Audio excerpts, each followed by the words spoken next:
دوسری قسط۔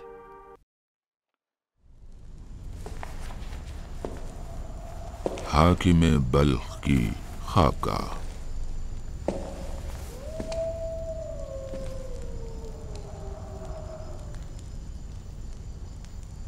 حضرت زکریا، حضرت زکریا۔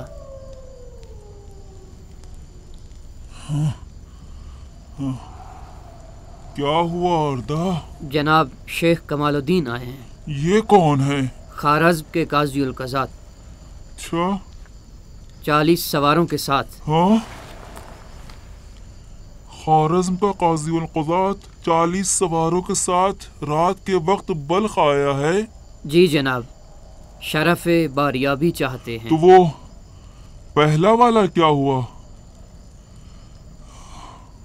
یقیناً خوارزم واپس ہو گیا ہوگا۔ شرف باریابی کل صبح کے لیے رکھو۔ انہوں نے فرمایا آج ہی رات، یعنی آپ سے لازمی ملاقات کرنی ہے۔ یعنی ہم اپنی رات کے نیند کے بھی مالک نہیں ہیں؟ سلطان کا حکم سر آنکھوں پر، لیکن ہم بلخ کے بھی حاکم ہیں۔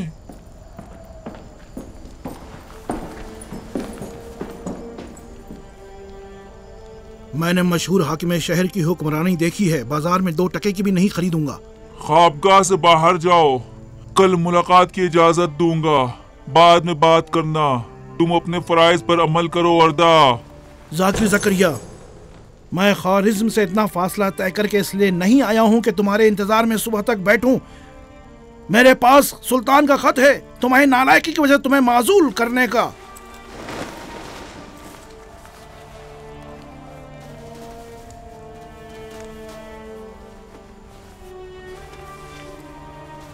کیا ہوا ہے؟ کہاں پر سلطان کا اقتدار کمزور ہوا ہے؟ تم اس شہر میں بہا ولد سلطان العلماء کو جانتے ہو؟ ہاں، جانتا ہوں۔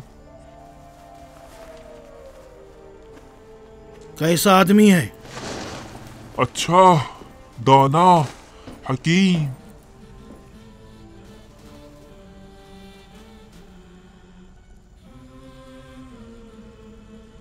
دور اندیش، سخت گیر، ہوشیار۔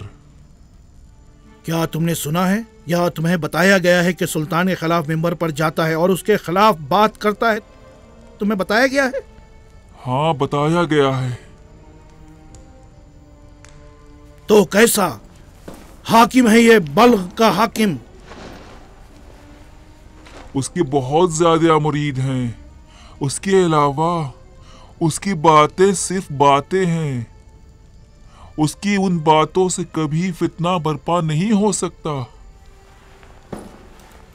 کیا کہتے ہو اس کی قضاوت کے مسئلے کے بارے میں؟ تمہیں پتا ہے کہ بہت سے لوگ اس کے پاس مسائل لے کر جاتے ہیں اور وہ ان کی قضاوت کرتا ہے اور حکم دیتا ہے جو نافذ اور قطعی ہے، اور تیرے قاضی اس شہر میں اونٹ اور بکریاں چراتے ہیں، اور یہ اختلال اور فتنے کے مسائل پر تم اپنی آنکھیں بند کے بیٹھے ہو۔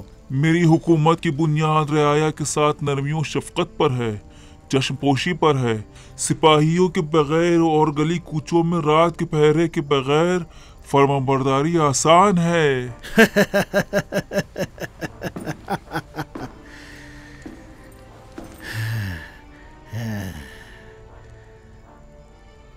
اے تاریخ پڑھنے والے زکریا، یہ جو تم کہہ رہے ہو یہ اسی کا نتیجہ ہے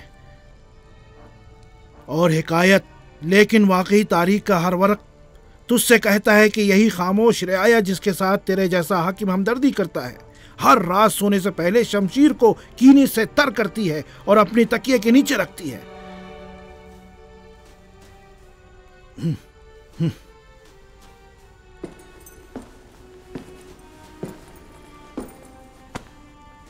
لیکن سلطان آپ کو دوست رکھتا ہے اور آپ پر ان کی عنایت ہے، اس لیے کہ آپ ذاتاً نیک انسان ہیں۔ اس کے بعد بھی تخت حکومت پر باقی رہیں گے آپ، لیکن جان لیجئے کہ آج کے بعد میرا حکم چلے گا بلا کم و بیشی۔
بلخ کا دروازہ۔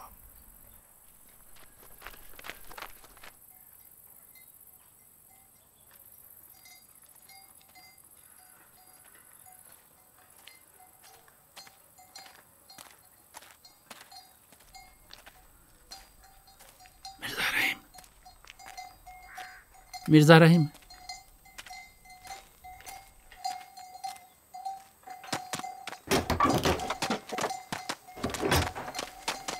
مرزا رحیم، مرزا رحیم، مرزا رحیم، کیسے ہو مرزا رجب؟ سفر بخیر۔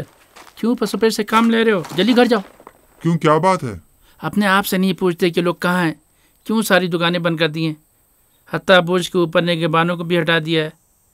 نیا قاضی القضات آیا، کہتا ہے آج سے اس کا حکم چلے گا۔ جاؤ۔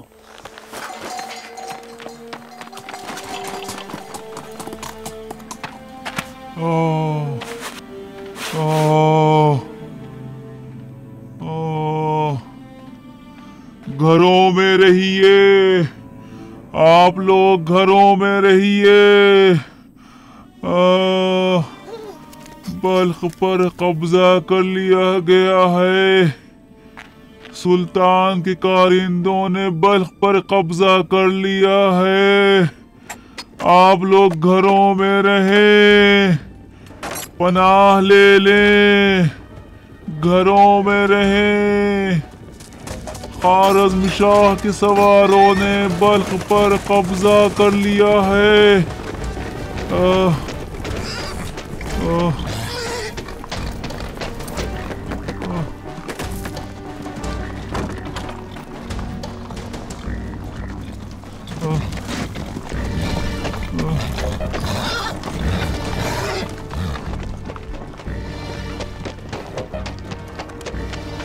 مجھے چھوڑ دو، مجھے چھوڑ دو۔